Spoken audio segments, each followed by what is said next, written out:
जो तकरीब साईं अॼोकी जेका तकरीब आहे उहो हाई कोर्ट सखर बेंच जी डबल बेंच आइनी डबल बेंच जेको फ़ैसिलो ॾिनो त साईं गुलाम रसूल महर साबिक़ सदर पेटीअल सिंध ऐं सिकंदर जतोई साबिक़ सदर पेटीअल सिंध साबिक़ सदर पेटीअल सखर जावेद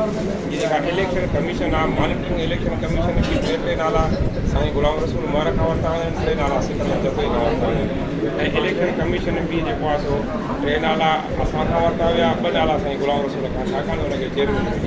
ऐं उनखे industry department high court Sukkur bench जे हुकुम मुताबिक़ उनखे जेको आहे सो नोटिफाई कयो। इंडस्ट्री डिपार्टमेंट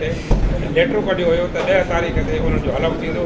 ऐं अॼु जेको आहे सो पेटीएल जी इलेक्शन कमीशन कोर्ट जे हुकुम तहत इंडस्ट्री डिपार्टमेंट जे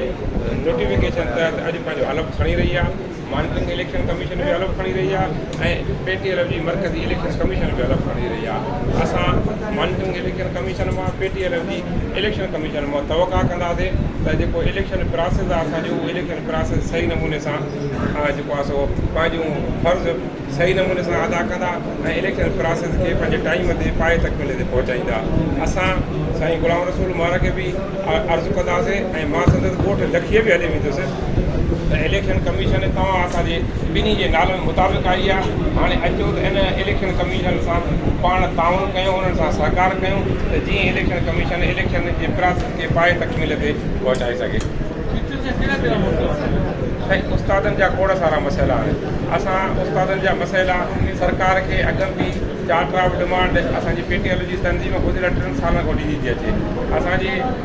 गुज़िरियल 1.5 महीने खां अॻु में असांजी पेटीएल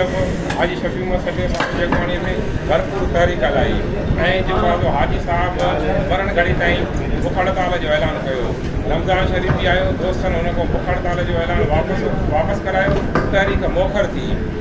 हाजी साहब हाणे ॿाहिरि असां कोशिशि कंदासीं जेके उस्तादनि जा मसइला आहिनि सिर्फ़ु हाजी साहिब न सिकंदर जतोई न साईं गुलाम रसूल महर हाजी शफ़ी मोहम्मद सटियो सिकंदर जतोई गॾिजी करे जेको उस्तादनि जो सर्विस स्ट्रक्चर जो मसइलो आहे, डेट ऑफ अपॉइंटमेंट खां रेगुलर जो मसइलो आहे, हिन वक़्तु जेको कलस्टर हल पॉलिसी तहत उस्तादनि खे वकोड़ियो वियो आहे, इहो मसइलो आहे। असां कोशिशि कंदासीं त असां पाण में वेहूं, सलाह मसइले ते कयूं, मशवरो करे असां थी सघे थो तारीख़ जो वरी ऐलान कयूं। असां दोस्तनि सां सलाह मशवरे खां पोइ